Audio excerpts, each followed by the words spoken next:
Today we're talking about another crucial aspect of video production: audio quality. Oftentimes creators, myself included, want to improve their video quality, but they focus and get just hyper focused on things like improving your video resolution to 4K or 6K or 8K, or improving your video lighting. And all these things are important, it's good, but they're not nearly as important or impactful as improving your audio quality. Don't believe me? Which is more annoying? A shot with bad lighting but good audio, or a shot with good lighting but bad audio? Exactly my point. Now I understand that not everybody has thousands and thousands of dollars to improve your audio equipment, so I've compiled 5 budget-friendly ways to significantly improve your audio quality. Number 1, use a separate microphone. Having a dedicated microphone is key to capturing high-quality audio. While professional microphones can be quite expensive, there are some very budget-friendly options that you can plug directly into your camera or into your smartphone to get nice, crisp, clear audio. If you're not using your phone to film and you don't mind having it in the shot, you can even use your iPhone or Android with a audio recording app and get some good audio, some solid audio for your video, just like this. Next, remove background noise. Background noise like street sounds or the neighbor mowing their lawn can be quite distracting and ruin your audio quality. Before filming, go around your location and find anything that's producing noise and shut it off if you can. Common culprits here include computers, air conditioning, and of course, cell phones. Also, if you're using a camera with autofocus, you should be wary of any noises produced by the focusing motors in your lenses. The last thing you want is a bunch of clicking and whirring being picked up by your microphone. I'll show you how to avoid this in tip 5. Tip number 3, use audio editing software. Editing your audio can be just as important as recording it.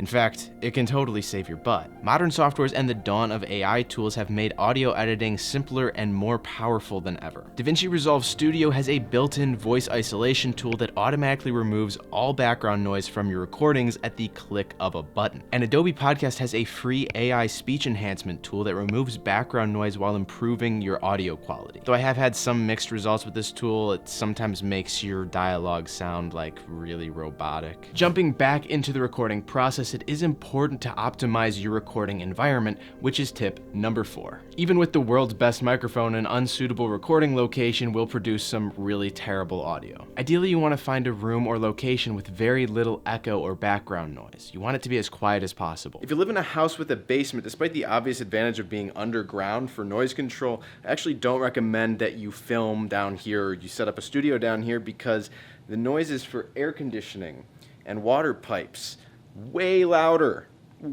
down here. Once you've selected a room to film in, consider using blankets or foam tiles on the walls to absorb sound reflections. If you don't have stands to hang blankets on, use thumbtacks or tape to hang blankets off of the ceiling all around your room, just outside of the view of the camera. It also helps if the floor is carpeted. If it's not, maybe consider throwing a blanket down on the ground. Tip number 5, master the art of mic placement. Mic placement plays a crucial role in capturing clear and balanced audio. If you're using a lav mic, make sure it's as close to your mouth as possible and not brushing against any clothing that might move while you speak, producing a lot of terrible ruffled noises in your recording. If you're using your phone, of course, you can hold it like a microphone, but you can also mount it up on a boom pole with some nice cheap clamp accessories that will get the job done, and use it sort of like a boom mic or a condenser microphone. Experiment with all sorts of different positions to find what works best for you, but in general, the closer the better. Proper mic placement like this keeps the microphone away from your camera lens, cutting out those focusing clicks and whirs that I was talking about earlier. Investing just a little bit of time and effort into your audio quality can make a massive difference in the overall production quality of your YouTube videos, but